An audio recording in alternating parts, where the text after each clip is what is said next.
अब ये जानिए सेनेट के इजलास में कि इलेक्ट्रिक के 7 साला टैरिफ प्लान पर गर्मा गर्म बहस हुई है। एमकेएम की सेंटर फैसल सफारी के तवज्जो दिलाओ नोटिस पर वफाकी वज़ीर तवानाई अवैस लगारी ने कि इलेक्ट्रिक की मालियाती चालाकियों का कच्चा चट्टा खोल दिया है।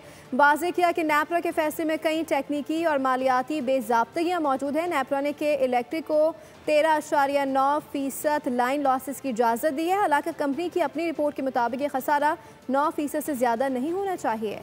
अब हमारा निज़ाम ये है कि 7 साल के लिए कराची इलेक्ट्रिक का मल्टी ईयर टैरिफ का फैसला नेपरा देता है।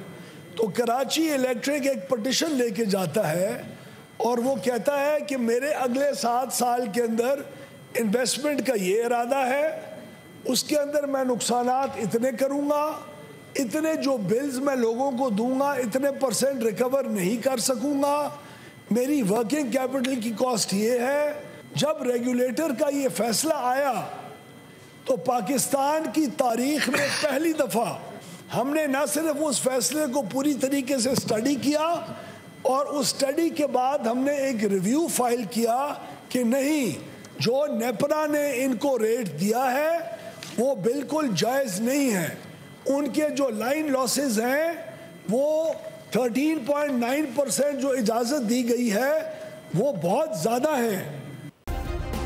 सब्सक्राइब करें और बेल दबाएं ताकि कोई खबर रह न जाए।